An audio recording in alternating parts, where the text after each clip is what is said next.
Assalamualaikum warahmatullahi wabarakatuh.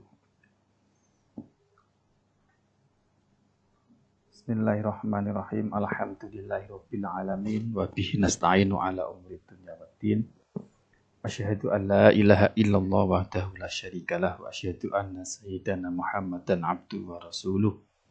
Allahumma shalli wa sallim wa barik ala sayyidina Muhammad wa ala alihi wa sahbihi ajma'in amma ba'du. Fala haula wala quwwata illa billahil aliyyil azim. Ila hadratin Nabi Muhammad sallallahu alaihi wasallam ala ashabihi wa jami'i ustahi masyaikhina masyaihim sunnah hadratin mu'alifah al-kitab Syekh Muhammad Hamid Al-Ghazali qaddar subhanallah wa a'adha alana min barakatin syamilana al-Fatihah. A'udzu billahi minasyaitonir rajim. Bismillahirrahmanirrahim. Alhamdulillahirabbil alamin arrahmanir rahim maliki yaumiddin. Iyyaka na'budu wa iyyaka nasta'in. Ihdinas siratal mustaqim. Siratal ladzina an'amta 'alaihim ghairil maghdubi 'alaihim waladdallin. Amin. Bismillahirrahmanirrahim. Kita lanjutkan.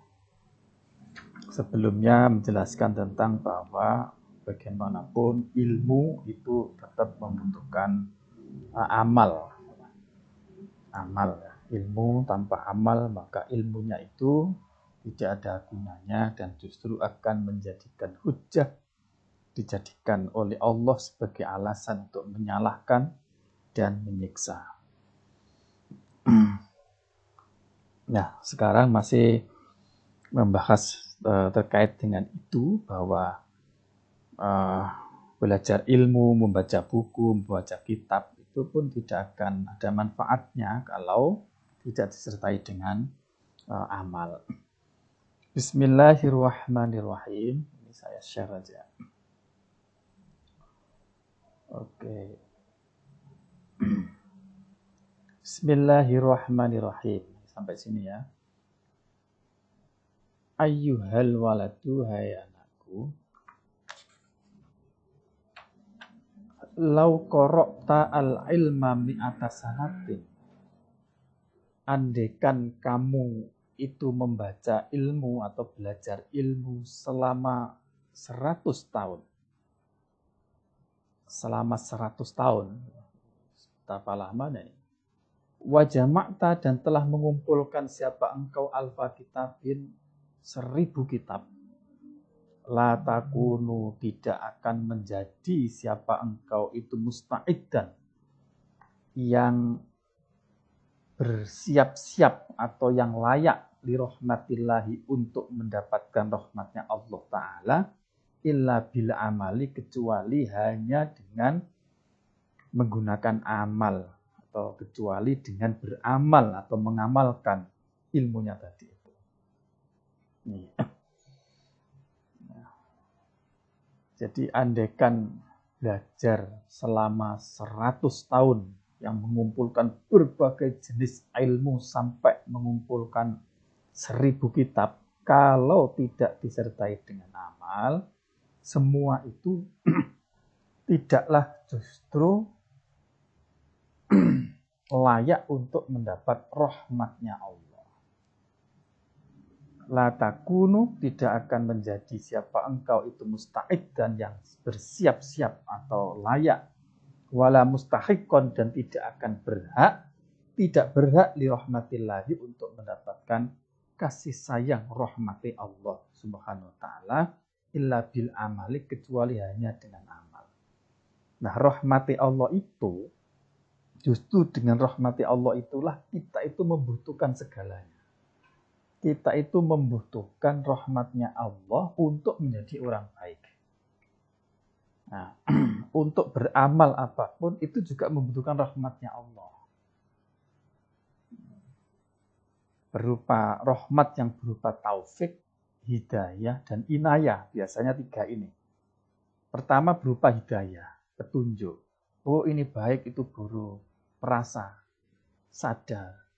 Tapi orang punya kesadaran kebaikan itu belum tentu mampu melakukan kebaikan tadi. Masih butuh pertolongan Allah berupa taufik. Taufik itu ay khalqu qudrati ta'ah. Diberikan oleh Allah berupa kemampuan untuk melakukan ketaatan itu. Itu namanya taufik. Bisa jadi orang itu punya kesadaran untuk melakukan suatu kebaikan, tapi tidak diberi kemampuan untuk melakukan kebaikan itu. Itu namanya punya hidayah, tapi tidak diberikan oleh Allah berupa taufik. Dan butuh inayah, pertolongan untuk dimudahkan mengamalkan kebaikan. Jadi rahmati Allah berupa hidayah, taufik, dan inayah inilah yang selalu kita butuhkan untuk menjadi orang baik, untuk mendekat diri kepada Allah.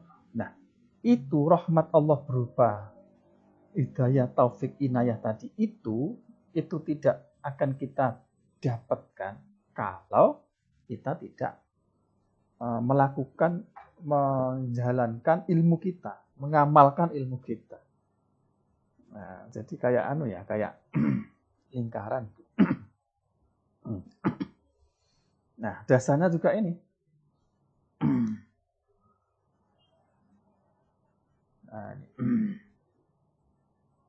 Kama qala, sebagaimana berfirman siapa Allah Ta'ala, Gusti Allah Subhanahu wa Ta'ala, wa allaisa lil insani illa ma sa'a.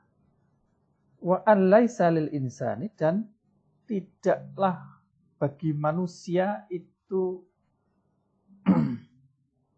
mendapatkan illa ma sa'a, kecuali apa yang diusahakannya. Jadi manusia, seseorang itu akan mendapatkan apapun ya kecuali apa yang diusahakannya itu. Kalau nggak mengusahakan ya nggak dapat. Mafhumnya manusia tidak akan mendapatkan ganjaran, pahala, kenikmatan ya kalau tidak beramal. Jadi masa'a ini amal. Nah, faman kana yarju liqa'a rabbi falyamal amalan sholihan. Oh, beda ya nuskahnya ini, kalimatnya beda dengan yang ada di kitab saya yang tambahkan. Oke, dibaca yang saya tampilkan aja. Faman qala, maka barang siapa berkata inna hadil ayah itu mansukhoh, bahwa ayat tersebut di atas itu dinasakh, dihapus, yaitu ayat wa allaisa lil insani illa ma sa'a, bahwa seseorang itu hanya akan mendapatkan sesuatu kecuali apa yang ia usahakan. Biqaulihi alaihissalam, dengan sabdanya Kanjeng Nabi sallallahu alaihi wasallam, idza mata bnu adama in qata amalu illa min salatin, al-hadis. Fal mansukhu huwa hadzal qail. Jadi kalau ada orang mengatakan bahwa ayat wa an laisa lil insani masa itu dinasah dengan hadis Kanjeng Nabi idza mata bnu Adam, apabila anak cucu Adam telah meninggal dunia, maka ingkota amaluhu, maka otomatis amalnya itu terputus illa min salatin, kecuali 3 hal, yaitu waladin sholihin, ilmin, sodakotin jariyatin, sodakoh jariyah, sodakoh yang selalu ganjarannya itu mengalir sampai hari kiamat. Misalnya sampean sedekah pada orang lain berupa sajadah. Nah, sajadah itu kemudian dipakai terus untuk sholat, maka sepanjang sajadah itu dipakai untuk sholat, nah sampean akan mendapatkan pahala. Itu namanya sedekah jariyah, sedekah yang pahalanya itu selalu mengalir. Au amalin, au ilmin yuntafa'u bih, atau ilmu yang bermanfaat. Itu juga pahala tidak bisa terputus. Ilmu yang tidak bermanfaat itu artinya ilmu yang bermanfaat itu artinya ilmu yang diajarkan kepada orang lain, kemudian diajarkan lagi, diamalkan, diajarkan lagi, diamalkan terus, tidak ada putusnya. Itu maka pahalanya orang yang mengamalkan, orang yang ngaji tadi itu akan dikirimkan kepada kita. Awaladin solehin yad'aula, atau memiliki anak yang soleh yang selalu mendoakan kepada kita. Itu 3 hal ini yang merupakan amalan yang pahalanya itu tidak putus sekalipun orangnya sudah meninggal. Nah, kalau ada orang berpendapat bahwa alaisa lil insani illa ma sa'a, ayat ini dihapus dengan hadis tadi, itu berarti yang mengatakan itulah justru orang itu yang dihapus gitu. Jadi orangnya itu yang salah, yang orang yang mengatakan itu justru yang dihapus, bukan ayatnya gitu, kata Imam Ghazali dalam nusroh yang lain. Oke, dalam ayat lain misalkan Bismillahirrahmanirrahim, faman kana yarju liqa'a rabbih falyamal amalan sholihan. Faman kana, maka barang siapa itu ada, siapa man yarju, faman maka barang siapa kana ada, siapa man itu yarju berharap, siapa man liqa'a rabbih untuk bertemu dengan Tuhan nyaman, ya fal yakmal, maka hendaknya beramal siapa man tadi, beramal amalan dengan perbuatan amal solihan yang soleh yang baik. Jadi barang siapa yang kelak ingin berharap untuk bertemu dengan Allah, maka satu-satunya jalan adalah dia beramal, fal yakmal amalan solihan. Maka beramallah dengan amal yang baik. Ini lagi-lagi ayat ini menunjukkan bahwa yang menjadi penentu itu adalah amal solehnya itu. Jadi bukan ilmunya, ya, bukan ilmunya. Makanya tadi ilmu tanpa amal itu nggak ada gunanya. Jadi amal ini tetap menjadi perhitungan. Ayat lain, jazaan bima kanu ya'malun. Jazaan sebagai pembalasan bima terhadap apa saja kanu yang ada siapa orang-orang itu ya'maluna beramal siapa orang-orang. Jadi pembalasan Allah kepada orang-orang itu ya karena bimakanu ya amalun, karena memang apa yang ia lakukan, apa yang ia perbuatan yang ia lakukan di dunianya itu yang menjadi alasan sebagai jazaan, sebagai pembalasan. Artinya kalau nggak ada amal, ya nggak ada jaza, nggak ada pembalasan berupa surga, berupa pahala dan seterusnya. Dalam ayat lain, jazaan bimakanu yaksibun, jazaan sebagai pembalasan bimakanu sebab mereka itu yaksibuna berusaha atau melakukan sesuatu, berusaha. Jadi kenikmatan Allah yang diberikan kepada orang-orang itu ya bimakanu yaksibun, karena memang apa yang ia upayakan selama ini di dunia. Ya, ayat ini masih saja menjelaskan bahwa pembalasan Allah itu terkait dengan apa yang dilakukan, apa yang diamalkan, perbuatannya, jadi bukan ilmunya. Karena ilmu tidak berguna kalau tidak ada amal. Innal ladzina amanu wa 'amilus sholihati kanat lahum jannatul firdausi nuzula. Ini lagi-lagi ayat ini disebutkan oleh Imam Al-Ghazali untuk memperkuat argumennya bahwa ilmu tanpa amal tidak ada gunanya, justru yang bermanfaat bagi seseorang itu adalah amal perbuatannya itu. Innal ladzina, sesungguhnya orang-orang amanu yang beriman. Siapa orang-orang tadi itu? Wa amilu, dan beramal siapa orang-orang tadi as-sholihati terhadap amal-amal yang soleh. Kanat, maka ada lahum bagi orang-orang tadi apa jannatul firdausi, surga firdaus. Nuzulan sebagai tempat tinggal. Jadi jannatul firdaus, surga firdaus itu akan didapatkan oleh orang-orang yang melakukan amal soleh. Dilanjutkan, illa man taba wa amana wa amila sholihah. Illa man taba, kecuali orang-orang taba yang bertaubat siapa man, wa amana dan beriman siapa man, wa amila dan beramal siapa man sholihan dengan amal yang soleh. Lagi-lagi ayat ini masih menunjukkan bahwa amal soleh ini menjadi penentu untuk mendapatkan jaza. Jadi bukan ilmunya, bukan berhenti pada ilmu. Nah, ayat ini juga menunjukkan bahwa iman yang disertai dengan amal yang soleh itu menjadi alasan, menjadi ilat, menjadi sebab untuk mendapatkan keselamatan nanti kelak di akhirat. Bismillahirrahmanirrahim.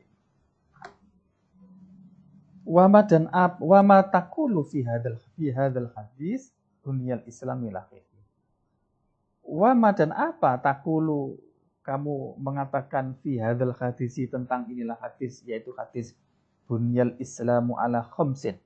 Syahadatu an la ilaha illallah wa anna Muhammadar Rasulullah wa iqamis sholati wa ita'iz zakati wa shaumi Ramadan wa hajjil baiti man istata'a ilaihi sabila. Nah, hadis ini tentang bahwa bunyal Islamu, Islam itu didirikan ala khamsin atas 5 dasar. Pertama, syahadatu alla ilaha illallah wa anna Muhammadar Rasulullah. Bersaksi bahwa tidak ada Tuhan kecuali Allah dan Kanjeng Nabi Muhammad itu adalah Rasulullah. Wa iqamis sholati dan mendirikan sholat. Iqamis sholati, mendirikan sholat itu artinya bukan sekedar melakukan sholat, bukan fi'lus sholat, tetapi iqam, mendirikan sholat. Itu artinya ketika melakukan sholat itu dia hadirkan jasad dan ruhnya. Artinya secara lahir dia sholat, kemudian batinnya juga ikut sholat. Dan itu dilakukan secara terus menerus, itu namanya iqamis sholat. Jadi bukan fi'lus sholat. Wa ita'iz zakati dan membayar zakat, wa shaumi Ramadan dan puasa bulan Ramadan, wa hajjil baiti dan haji ke Baitullah, man istata'a ilaihi sabila bagi orang yang mampu menempuh perjalanannya. Nah, hadis ini masih terkait bahwa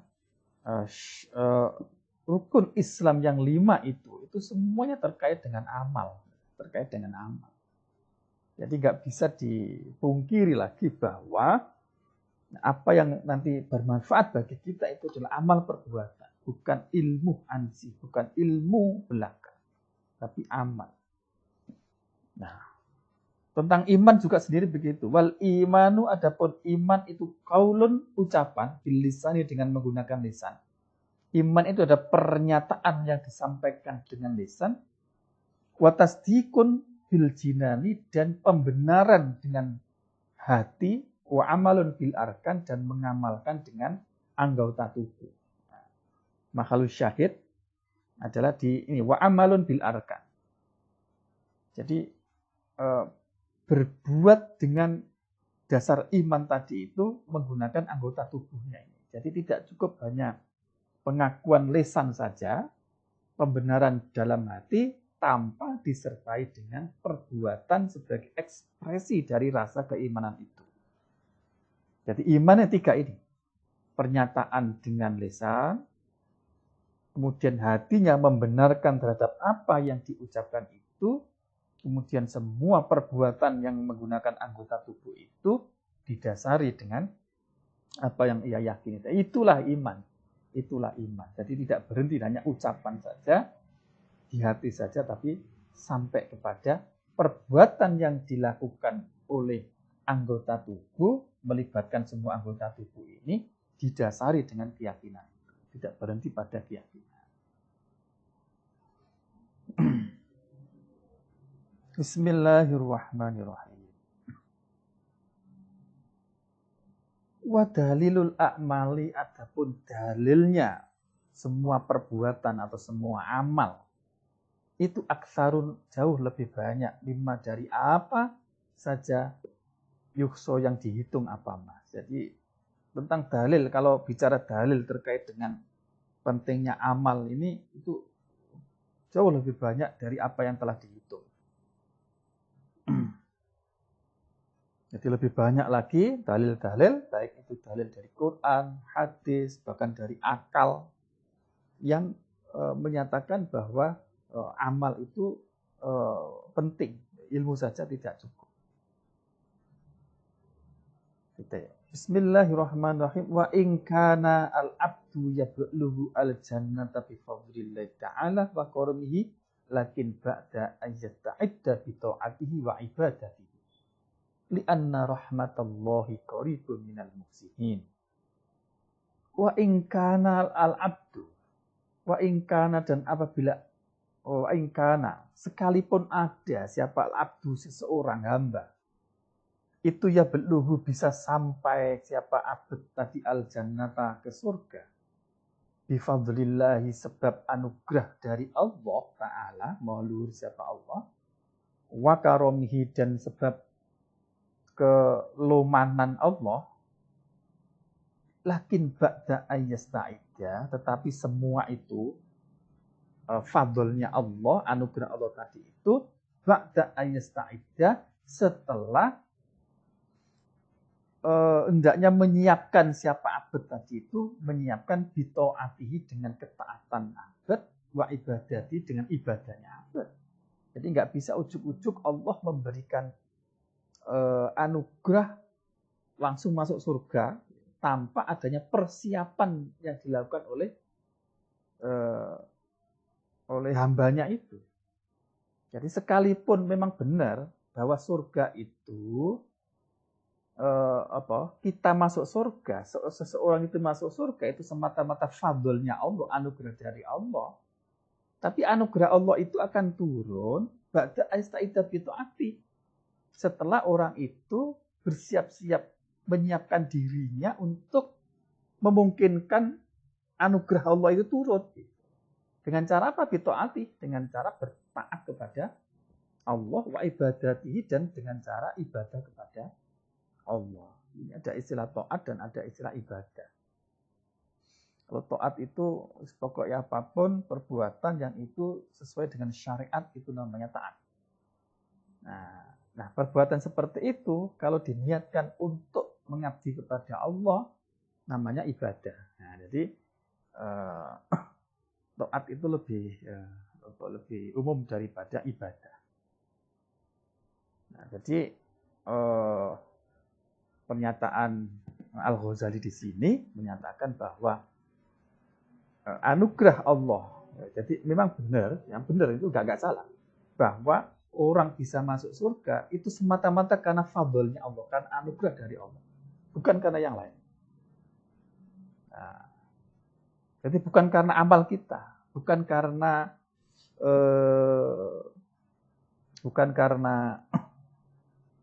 banyaknya amal kita, bukan dan sebagainya. Karena murni karena fadlnya Allah.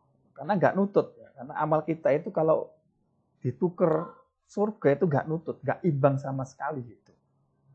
Nah karena itu kita bisa masuk surga itu karena semata-mata karena fadlnya Gusti Allah, karena anugerah dari Allah. Tapi fadlnya Allah tadi itu perlu pengkondisian dari kita, dari seseorang itu untuk mengkondisikan dirinya. Mengkondisikan dirinya untuk bisa memungkinkan mendapatkan fadlnya Allah dengan cara taat kepada Allah dan ibadah kepada Allah. Kenapa? Li'anna rahmatallahi qaribun minal muhsinin. Karena sesungguhnya rahmatnya Allah itu qaribun minal muhsinin, sangat dekat dari orang-orang yang berbuat baik. Jadi rahmati Allah itu dekat dengan orang-orang yang berbuat baik. Mafhumnya kalau tidak berbuat baik, amalnya nggak baik, bukan muhsin, ya berarti orang tidak dekat dengan rahmati Allah. Padahal tadi dikatakan bahwa surga, bisa masuk surga itu semata-mata karena rahmatnya Allah, karena fadlnya Allah, anugerah dari Allah.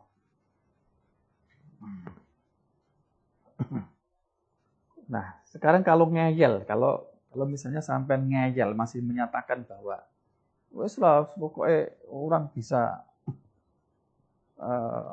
masih bertanya juga bahwa orang itu kan yang penting iman, misalkan iman kan pasti masuk surga. Iya benar itu. Nah, karena itu Imam Al-Ghazali menjelaskan lagi, walau gila dan andaikan diucapkan, sampai bertanya, menyampaikan pernyataan seperti ini, al-abdu yablughu aidan bimujarradil imani.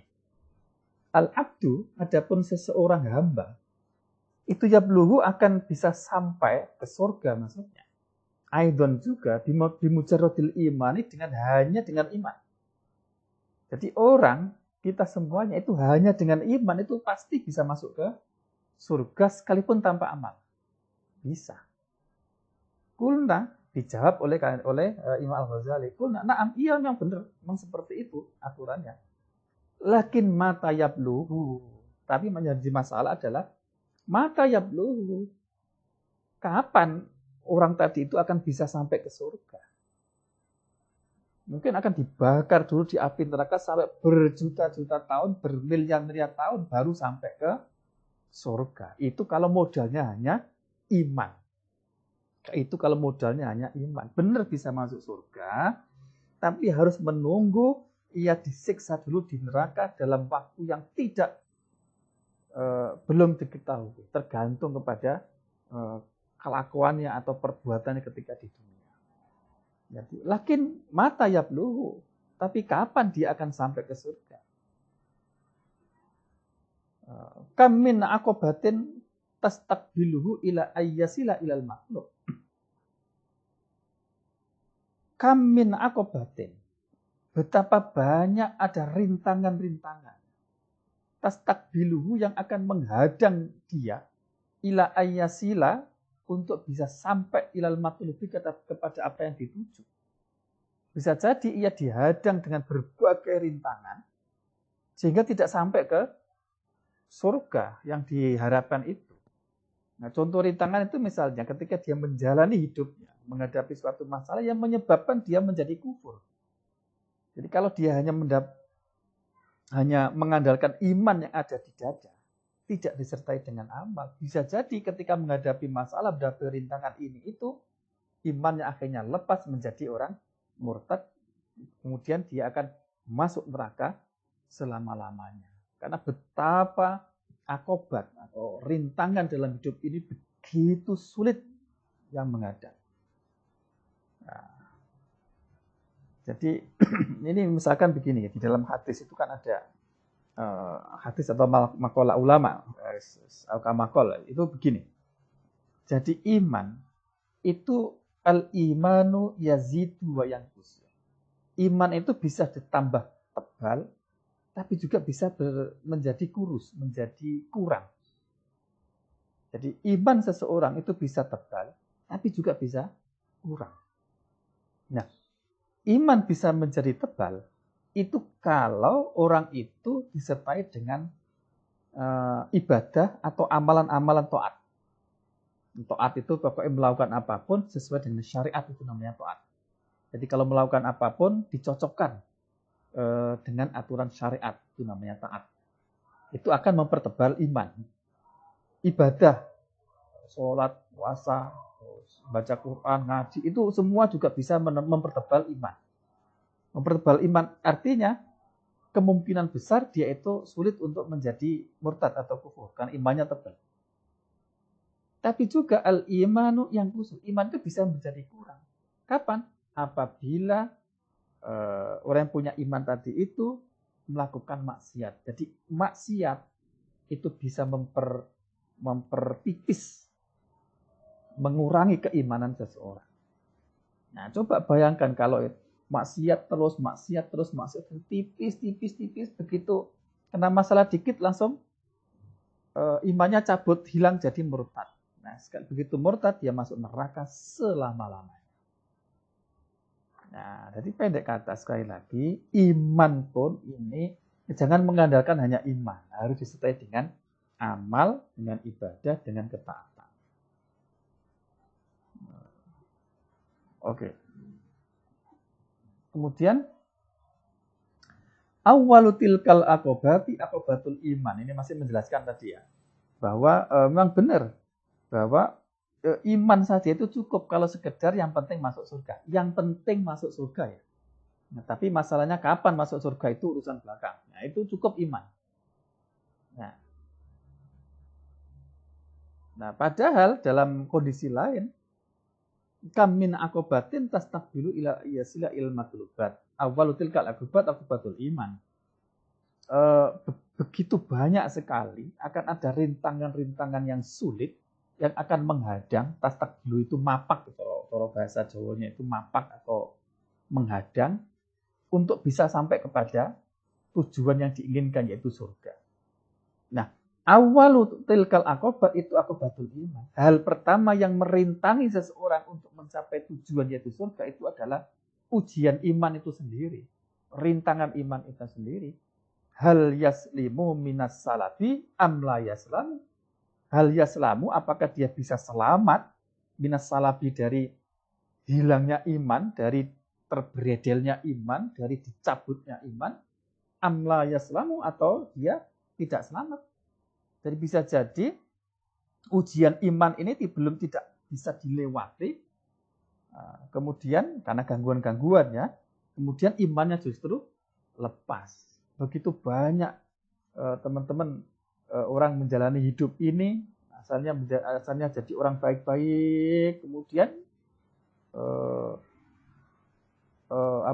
berbalik menjadi orang jahat, atau menjalani hidup ini dalam kondisi mukmin, kemudian ternyata imannya itu dicabut oleh Allah, as-salab itu dicabut, dibredel gitu oleh Allah, akhirnya menjadi murtad. Itu berarti orang ini itu tidak mampu menghadapi ujian pertama atau akobat, rintangan pertama, yaitu rintangan terhadap imannya itu. Oke. Nah, wa idza awsala ilal jannati yakunu janiyan muflisan. Kalau di bahasa lain itu tidak menggunakan kata janiyan,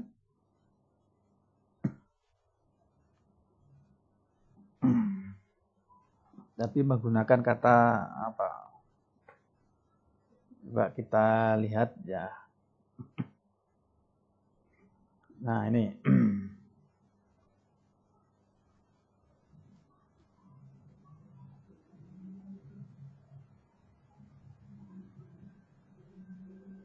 Itu janiyan di sini janiyan. Janiyan. Wa idza wasala, wa idza ausala. Redaksinya berbeda ya. Wa idza ausala ila jannati yakunu janiyan muflisan. Jadi wa idza ausala, andaikan toh itu bisa menyampaikan ila jannati menuju surga, yakunu maka ada abad itu janiyan, orang yang salah, muflisan yang bangkrut. Jadi yang bangkrut.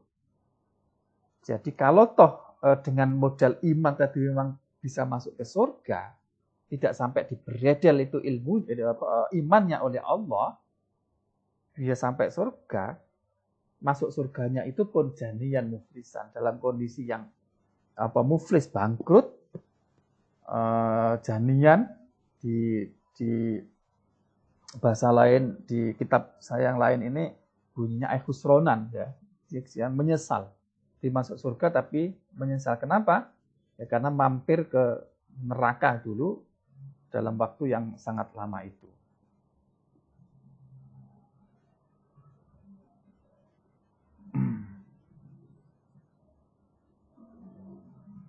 Lima kola, karena apa yang disabdakan oleh Al-Hasanul Basri.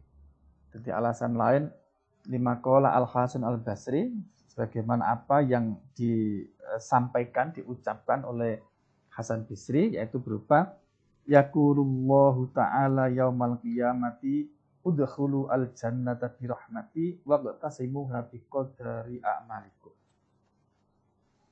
Ini kata Imam Hasan Basri. Yaqulu, bersabda siapa Allah Ta'ala yaumal qiyamati, pada suatu hari kiamat, sabdanya begini, udkhulu al-jannata bi rahmati. Udkhulu, masuklah siapa engkau semuanya, masuk al-jannata, ke surga, bi rahmati, sebab rahmatku. Jadi orang masuk surga itu hanya karena rahmatnya Gusti Allah. Waqtasimuha, dan ambillah bagian olehmu semuanya terhadap surga tadi itu biqadri a'malikum, seukuran dengan amal perbuatan kalian semua. Jadi masuknya itu tergantung kepada rahmatnya Allah, fadlnya Allah, tapi bagian yang didapatkan di surganya itu tergantung kepada seberapa amal perbuatan ketika di dunia.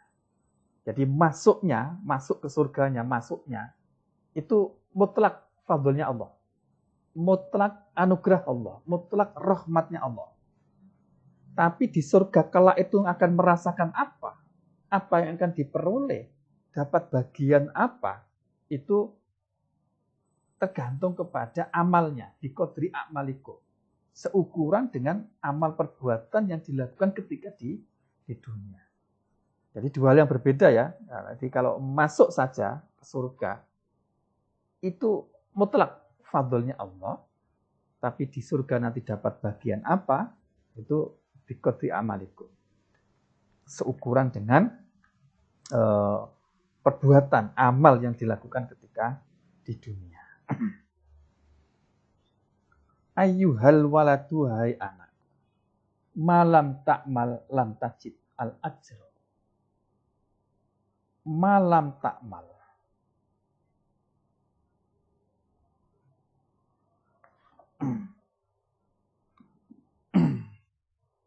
Malam takmal apa ini? Bismillahirrahmanirrahim. Malam takmal, selama tidak beramal siapa engkau. Malam takmal, selama tidak beramal siapa engkau, lam tajid, maka tidak akan mendapatkan siapa engkau, tidak mendapatkan al-ajro, akan fahala, akan upah, akan ganjaran. Jadi malam takmal, selama kamu tidak bekerja, lam tajid al-ajro, maka kamu tidak akan mendapatkan upah. Nah, artinya apa? Upah itu berbanding lurus dengan amal atau pekerjaan. Kalau mau bekerja ya dapat upah, kalau nggak mau bekerja ya tidak dapat upah. Jadi itu logis sekali gitu. Malam takmal, lam tajid al-ajro. Selama kamu tidak mau beramal, tidak mau bekerja, ya lam tajid al-ajro, tidak akan mendapatkan upah. Hikayatun ayhadi hikayatun. Ada sebuah hikayah, cerita. Misalnya begini.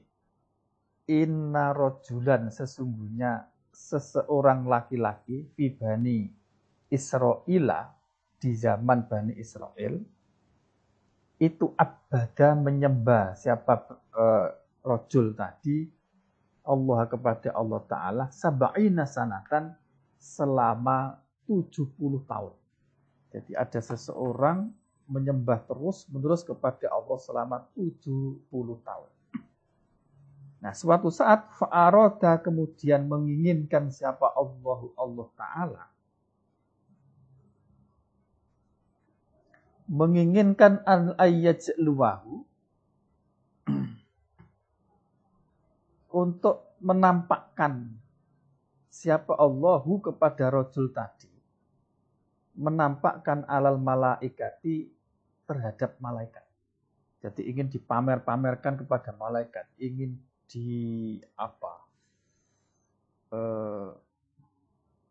ingin ditampakkan lah, ingin dibanggakan kepada para malaikat. Oh ini loh, hambaku ini loh. Nah untuk itu kemudian fa'arsala, kemudian mengutus siapa Allah Ta'ala, malakan terhadap seorang malaikat, yukhbiru yang akan menguji siapa malaikat kepada Rasul tadi. Ujiannya apa? Annahu ma'atil kal ibadati al-kathirah la yaliku bikal jannah.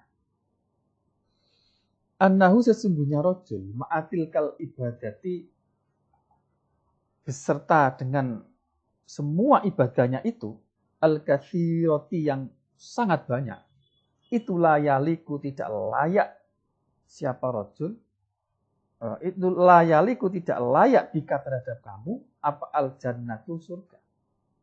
Jadi kira-kira begini. Jadi malaikat tadi itu suruh mendatangi, diutus oleh Allah, dikirim oleh Allah untuk menemui rajul tadi, setelah orang tadi, untuk memberikan ujian.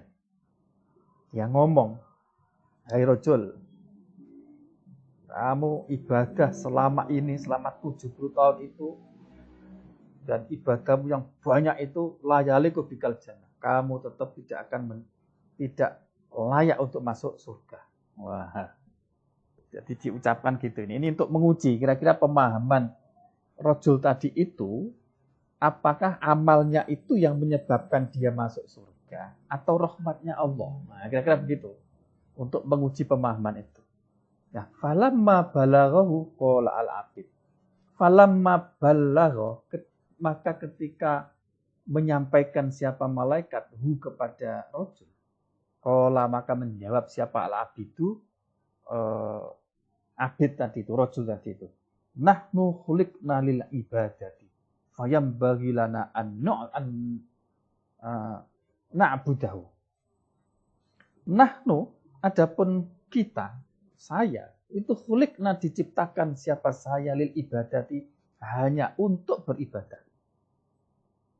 Fayambaghi maka sayukyanya lana bagi saya, apa anak budahu, menyembah atau ibadah siapa saya hu kepada Allah. Saya enggak peduli dapat surga atau tidak. Saya memang diciptakan hanya untuk ibadah. Maka tidak ada lain saya seyogyanya yang menggunakan hidup ini untuk ibadah. Nah, jawaban rajul ini menguatkan bahwa dia ini ibadah itu bukan karena memang untuk surga. Mau dikatakan gak layak urusan, gak ada urusan. Yang penting saya diciptakan ini hanya untuk ibadah. Ya memang seperti inilah mestinya kita semuanya sahabat-sahabat meyakini dalam hidup ini ya memang seperti ini mestinya ya. Bahwa kita itu ibadah itu ya karena semata-mata karena Allah, karena perintah Allah, bukan karena surga, bukan karena karena ingin rezekinya lancar, bukan karena ini itu, ya memang karena semata-mata perintahnya Allah. Bukan karena memang diciptakan itu ya karena untuk ibadah kepada Allah. Nah, oke, jadi dijawab oleh rajul seperti tadi. Nah, falamma roja'a al-malaku qala. Falamma roja'a, ketika kembali siapa al-malaku malaikat, kembali kepada Allah memberikan laporan, qala berkata siapa malaikat, Ilahi anta a'lamu bima qol. Ilahi wahai Tuhanku, anta adapun engkau itu a'lamu yang mengetahui, yang maha mengetahui bima terhadap apa saja qala yang mengatakan siapa rajul atau abid tadi. Melapor wahai Gusti Allah, engkau yang maha tahu apa yang diucapkan oleh hambamu tadi. Qala faqala maka menjawab siapa Allah Ta'ala, Gusti Allah Ta'ala. Idzat huwa lam ya'rid an ibadatina fanahnu ma'al karomi la na'ridu an asyhadu ya malaikati inni qad ghafartulah. Idzan kalau memang demikian. Idzan kalau memang demikian, huwa lam ya'rid huwa adapun rajul tadi itu lam ya'rid tidak berpaling siapa rajul an ibadatina dari beribadah kepadaku. Saya uji dengan kata-kata dia bahwa ibadahmu yang banyak itu tetap tidak layak untuk mendapatkan surga, tapi dia tetap tidak berpaling untuk beribadah kepadaku. Fanahnu ma'al karomi la na'ridu anhu. Fanahnu maka adapun saya Allah ma'al karomi beserta dengan kemuliaan saya, itulah na'ridu tidak akan berpaling siapa saya anhu dari rajul.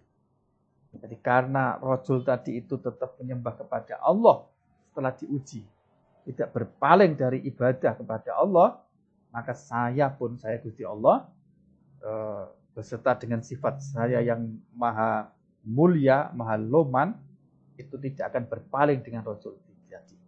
Karena itu, ishadu ya malaikati, saksikanlah olehmu semua wahai para malaikatku, inni qad ghafartu lahu. Ini sesungguhnya saya itu qad ghafartu, sungguh telah mengampuni siapa saya lahu kepada abad tadi itu. Jadi gara-gara jawaban seperti itu, kemudian Allah minta kesaksian kepada para malaikatnya bahwa Allah mengampuni kepada hambanya tadi. Otomatis dia masuk surga. Jadi intinya teman-teman sekalian, bahwa bukan amal kita yang menyebabkan kita masuk surga. Karena surga, neraka itu hak mutlak prerogatif Allah. Bisa saja orang berbuat baik, kemudian lantas dimasukkan neraka. Bisa saja, karena mutlak bagi Allah. Tiba-tiba orang baik sekali, tiba-tiba mau meninggal dunia, ditakdirkan melakukan maksiat, ditakdirkan murtad, kemudian dia masuk neraka selama-lamanya. Bisa saja. Itu mutlak hak prerogatif Allah. Nah, yang bisa kita lakukan adalah kita mengkondisikan diri, bersiap-siap diri untuk layak diberikan rahmat oleh Allah, ditulungi menjadi orang baik. Mengkondisikan diri, menyiapkan diri agar layak diberi fadl, anugerah Allah berupa kekuatan untuk melakukan taat. Itu yang penting, Jadi jangan sampai kita melakukan ketaatan itu lantas membanggakan diri dengan ketaatan kita. Sadarilah, yakinilah bahwa ketaatan itu pun ditakdirkan oleh Allah karena pertolongan Allah, karena rahmatnya Allah. Nah, dengan pemahaman seperti ini, maka kita siapapun tidak akan merasa sombong dengan amalnya itu, tidak akan menyombongkan, tidak akan membanggakan dengan amalnya itu. Ya apa yang bisa dibanggakan? Wong itu semuanya dari Allah kok.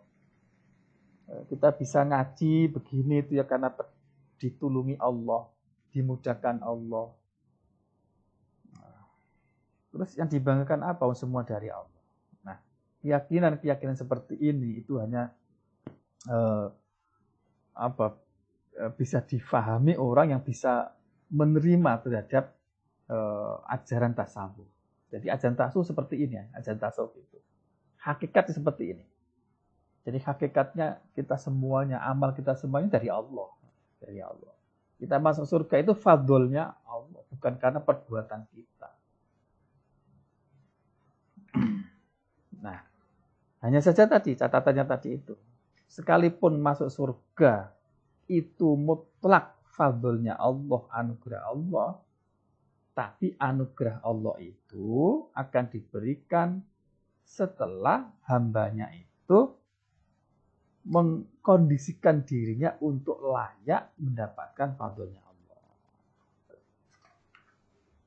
Oke, bismillahirrahmanirrahim.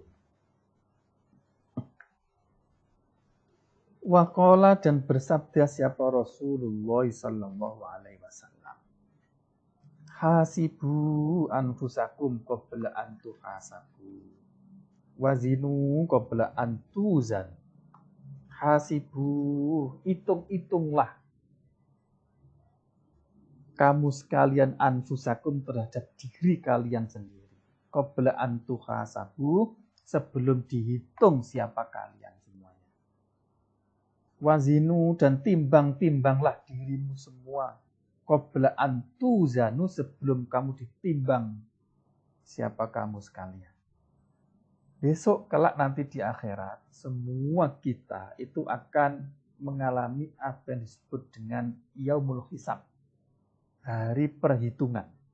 Amal kita akan dihitung berapa jumlah amal baiknya, berapa jumlah amal buruknya. Akan dihitung secara detail. Tidak cukup dihitung. Habis itu ditimbang, namanya mizan. Mizan ditimbang. Nah, kenapa kok sudah dihitung kok ditimbang segala? Karena bisa jadi amal satu itu bisa mengalahkan 1.000.000 kejelekan. Nah, misalnya amal satu berupa iman itu bisa mengalahkan beratus-ratus, beribu-ribu amal kejelekan, dosa-dosa kecil. Sebaliknya, amal satu berupa kekufuran itu bisa mengalahkan semua amal kebaikan. Satu saja.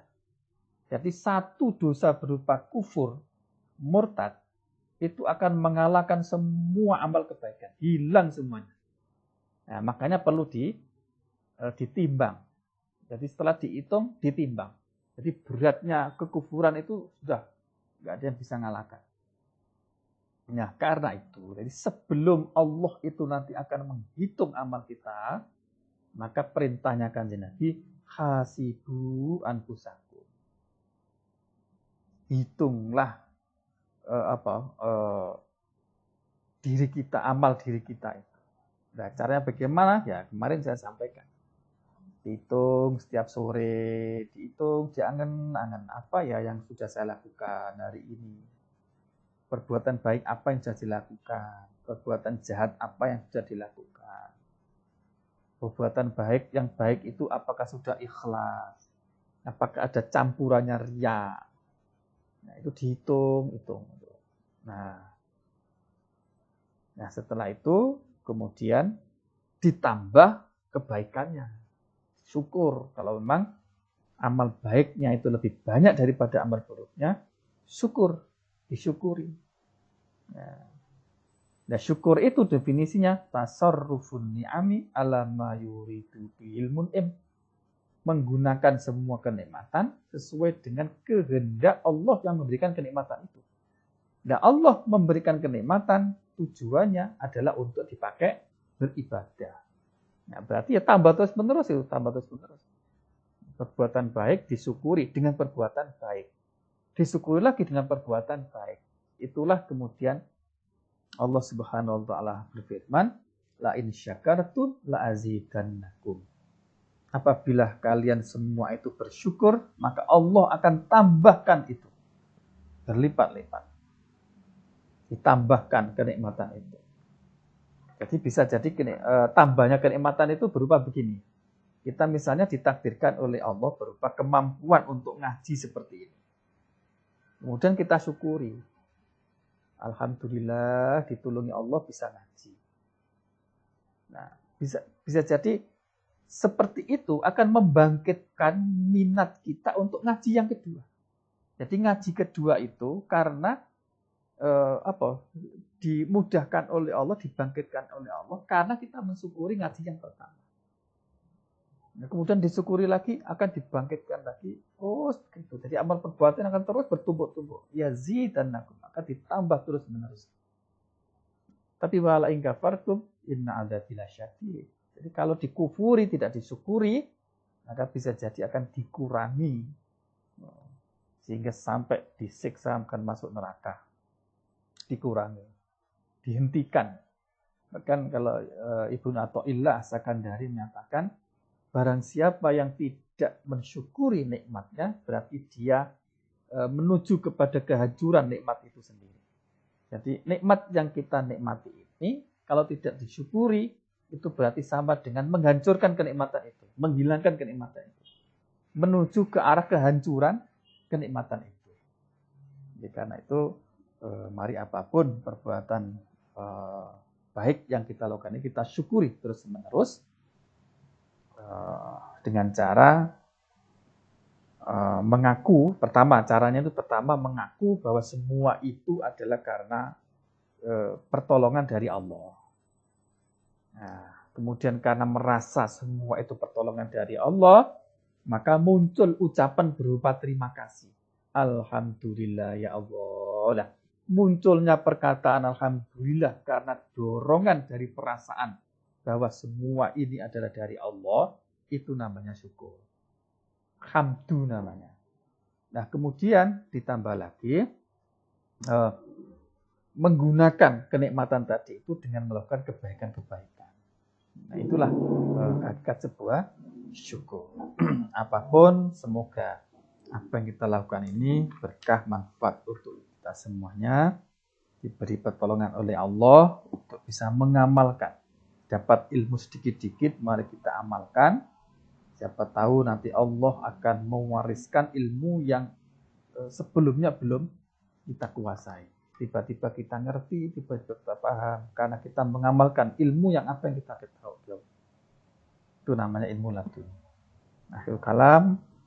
Wallahu muwaffiq ila aqwamit thoriq. Wassalamualaikum warahmatullahi wabarakatuh.